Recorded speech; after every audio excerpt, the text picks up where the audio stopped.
afternoon.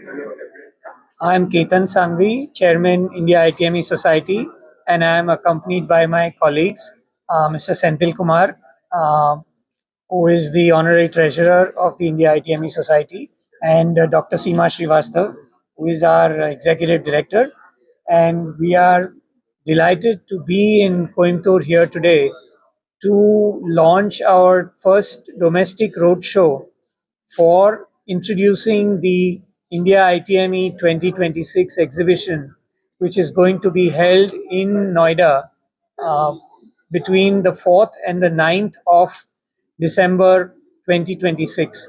And we would like to invite all the stakeholders in the textile industry, whether they are machinery manufacturers, whether they are textile manufacturers, whether they are apparel and garment manufacturers, also whether they are government policy makers and consulting institutions. So we would like to invite all concerned to visit this exhibition and participate in various activities. Visiting the exhibition to uh, become familiar with the latest technological innovations is one part, but we are also on the 5th and 6th of December organizing a textile conference called Textile Horizons 2026, which will include global leaders in on various subjects, and these are going to be interactive and knowledge sessions. We will also have CEO conclaves and a variety of other meetings.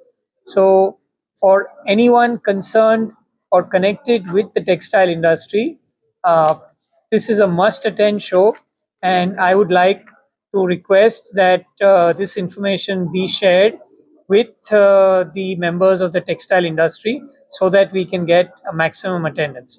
Thank you very much. மாலை வணக்கம். நாங்கள் India ஐட்மே society அப்படிங்கிற ஒரு ஆர்கனைசேஷன்ல இருந்து உங்ககிட்ட பேச வந்திருக்கிறோம்.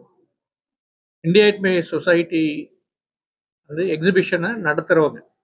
நாங்கள் 1980 ஆரம்பிச்சது, 46 வருஷம் ஆச்சு. 46 வருஷமா 11 எக்ஸிபிஷன் வந்து 12வது எக்ஸிபிஷன் நடத்துகிறோம். இது வந்து ஒரு வருஷம் 4 வருஷத்துக்கு ஒரு தடவை நடக்கிற எக்ஸிபிஷன். இந்தியாவிலேயே மிகப்பெரிய டெக்ஸ்டைல் மெஷினரி எக்ஸிபிஷன், அதாவது ஃப்ரம் ப்ளோ ரூம்லேருந்து கார்மெண்ட், அதை ஸ்விங் மிஷின்ஸ், ஸ்டிச்சிங் மிஷினு, அந்த வீவிங் எல்லாம் கம்ப்ளீட்டாக டெக்ஸ்டைலில் என்னென்ன மிஷின் எல்லாம் இருக்கோ அத்தனை மிஷினும் எக்ஸிபிட் பண்ணுறதுக்கான எக்ஸிபிஷன் இது. இது உலகத்திலேயே பெரிய எக்ஸிபிஷன் கூட சொல்லலாம்.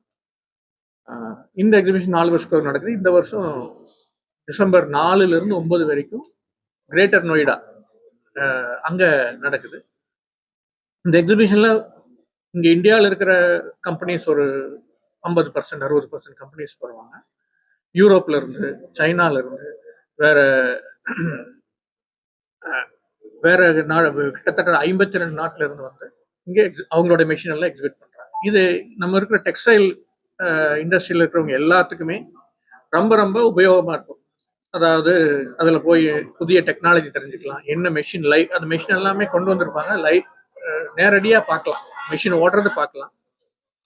அப்புறம் நிறையா ப்ரோக்ராம்ஸ் பண்ணுறோம். சேர்மன் சொன்னது மாதிரி டெக்ஸ்டைல் ஹாரிசன்ஸ்னு ஒரு ப்ரோக்ராம், அதில் வந்து நிறைய மீட்டிங்ஸ் நடக்கும், டெக்னாலஜி எக்ஸ்சேஞ்ச் நடக்கும். உலகத்தில் இப்போ லேட்டஸ்ட்டாக என்ன டெக்னாலஜி இருக்குதோ அதையே வந்து இங்கே நமக்கு அந்த கான்ஃபரன்ஸில் டிஸ்கஸ் பண்ணுவாங்க. இப்போ நமக்கெல்லாம் வந்து ஒரு ஆப்பர்ச்சுனிட்டி, இது வந்து ஒரு நல்ல சந்தர்ப்பம். நம்ம அதை பற்றி தெரிஞ்சுக்கலாம், தெரிஞ்சு நம்ம அதை இந்தியாவிலேயே தயாரிக்கிறதுக்கு, மேக் இன் இந்தியா, இதுக்கெல்லாம் ரொம்ப உபயோகமாக இருக்கும். அப்புறம் சிஇஓ கான்க்ளேவ் இருக்கு. உலகத்தில் இருக்கிற நிறைய சிஇஓஸ் எல்லாம் வருவாங்க, வந்து இங்கே ஒரு பேனல் டிஸ்கஷன் பண்ணுறப்போ அவங்களோட ஐடியாஸ் நமக்கு போகும், நம்மளோட ஐடியாஸ் அவங்க போகும்.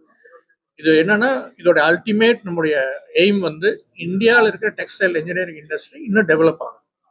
அதுக்காக தான் இது பண்ணுறோம். அமெரிக்காவுடைய வரி விதிப்பு ஜவுளி தொழில், இந்திய ஜவுளி தொழில ஒரு தாக்கத்தை ஏற்படுத்து. இந்த சூழ்நிலை இந்த மாதிரி நீங்கள் நடத்துறீங்க, அது இம்பாக்ட் எப்படி இருக்கு உங்களுடைய அனுபவம்? அதாவது அமெரிக்காவுடைய வரி விதிப்பினால நமக்கு கொஞ்சம் பாதிப்பு ஏற்பட்டது உண்மைதான். அந்த பாதிப்புனால இப்போ கொஞ்ச நேரத்துக்கு ஸ்பீக்கர் கூட பேசினார், அது வந்து ஒரு பெரிய மைனஸ் பாயிண்ட். அந்த ஒரு சூழ்நிலையில நம்ம எப்படி எல்லாம் ரியாக்ட் பண்றோங்கிறத பண்ணி இப்போ FTA 2 சைன் பண்ணியிருக்கிறோம். அதனால இப்போ அமெரிக்கா மார்க்கெட் பண்ணி நம்பி இல்லாம ஐரோப்பா, அதில் யுனைடெட் கிங்டம், இந்த 2 மார்க்கெட்டுக்கு இப்போ புதுசாக நமக்கு ஒரு ரோடு கிடைச்சிருக்கு. ஸோ இது ஸ்லோவாக இது வந்து நமக்கு ஒரு நீண்ட தூர பயணத்தில் இது நமக்கு பெரிய அட்வான்டேஜ் தான். அமெரிக்கன் உடைய டேரிஃப் வந்து அது மாறி மாறி வந்துட்டு தான் இருக்கும். ஒரு 2 வருஷம் கழிச்சு அது சரியாகிறதுக்கு வாய்ப்பு நிறைய இருக்கு. FTA பொறுத்த வரைக்கும் நியூசிலாந்து மாதிரி கண்ட்ரிஸ் கூட போட்டிருக்காங்க சார். இப்போ அந்த மாதிரி கண்ட்ரிஸ் போடும்போது MSME செக்டருக்கு டெக்ஸ்டைல் இண்டஸ்ட்ரி அவங்களுக்கு உண்மையிலே அது ஃப்ரூட்ஃபுல்லா இருக்குமா சார்? அதாவது MSME sector, textile engineering industry எப்படின்னாங்க, இது வந்து ஒரு செயின். இப்போ வந்து ஒரு கார்மெண்ட் எக்ஸ்போர்ட் பண்ணுறாங்க நியூசிலாந்துக்கு வந்து, இப்போ நாள் ஒன்றும் இல்லை, இப்போ பண்ணுறாங்கன்னு கார்மெண்ட் இண்டஸ்ட்ரியில் இருக்கிறவங்க MSME இல்லை, கண்டிப்பாக உங்களுக்கு திருப்பூரில் இருக்கிற சின்ன சின்ன ஃபேக்ட்ரிஸ் எல்லாம் அவங்களுக்கு பெனிஃபிட் வரும். அவங்கனால அவங்க ஃபேப்ரிக் வாங்குவாங்க. ஃபேப்ரிக் வாங்குறது வீவிங் இண்டஸ்ட்ரிக்கு யூஸ் ஆகும். வீவிங்கார் என்ன பண்ணுவாங்க, ஸ்பின்னிங்கில் நூல் வாங்குவாங்க. நூல் வாங்குறது ஸ்பின்னிங் இண்டஸ்ட்ரிக்கு யூஸ் ஆகும். ஸோ ஸ்பின்னிங் இண்டஸ்ட்ரி வீவிங் இண்டஸ்ட்ரிக்கு சப்ளை பண்ணுற எங்களை மாதிரி டெக்ஸ்டைல் இன்ஜினியரிங் இண்டஸ்ட்ரி அவங்களுக்கெல்லாம் வந்து இன்னும் க்ரோ ஆகிறப்ப அவங்களுக்கு நல்ல ஒரு பிஸ்னஸ் இதாகுது. ஸோ ஒரு என் ப்ராடக்ட் வந்து அப்பேரல் போச்சுனாலே எல்லாம் நமக்கு என்டையர் சப்ளை செயின் நமக்கு ஒரு அட்வான்டேஜ் இருக்கு. இப்போ பொறுத்த டெக்ஸ்டைல் மிஷினரி பொறுத்த வரைக்கும் இந்தியாவுடைய ஸ்டாண்ட் எந்த அளவுக்கு குளோபலி நம்ம எந்த அளவு இருக்கும்?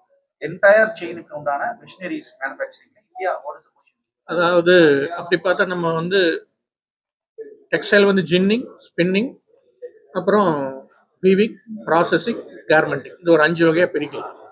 அதில் ஜின்னிங் வந்து பழைய மெஷின்ஸ் எல்லாம் வச்சு ஓட்டுறாங்க. ஜின்னிங்கில் நம்மளோட நல்லா டாப்பில் தான் இருக்குது. ஸ்பின்னிங்கில் we are number 1.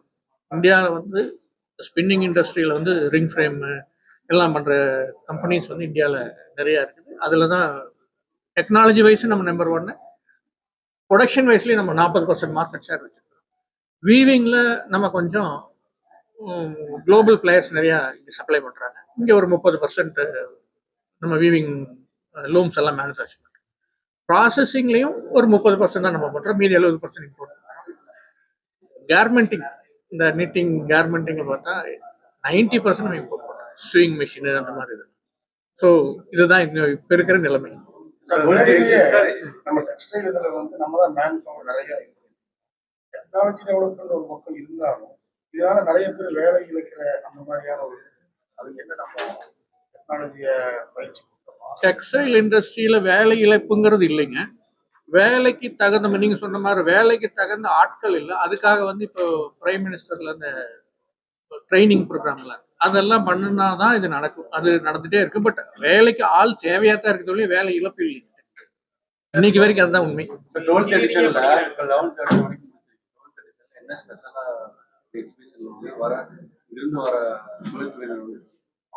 அதான் 12வது எடிஷன்ல வந்து ஃபர்ஸ்ட் எக்ஸிபிஷன்ல வந்து நிறைய ப்ராடக்ட் லான்ச்சஸ் புதுசாக அவங்களுடைய ஏதாவது ஒரு டெவலப் பண்ணியிருப்பாங்க, அதை லான்ச் பண்ணுறாங்க. அது ஒரு இந்தியாவில் இருக்கிற மிஷினரி சரி, இன்டர்நேஷ்னல் இருக்கிற மிஷினரிஸ் மேனுஃபேக்சர், அது ஒரு பெரிய ஒரு ஆப்பர்ச்சுனிட்டி.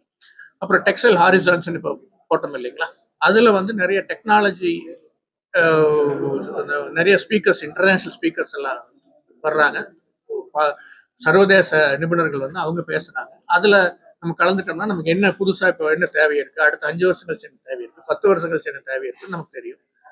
அதுக்கப்புறம் இந்த CEO கான்க்ளேவ் நடத்துகிறோம். அதில் வந்து உலகத்தில் இருக்கிற எல்லா CEOஸையும் நம்ம கனெக்ட் பண்ணுறோம். கனெக்ட் பண்ணுறப்ப என்னென்னா, இப்போ அமெரிக்காவில் ஒரு தேவை இருக்குது, இல்லை ஐரோப்பாவில் ஒரு தேவை இருக்குது, இங்கே இருக்கிறவங்களுக்கு அது நம்ம தெரிஞ்சு என்ன தேவை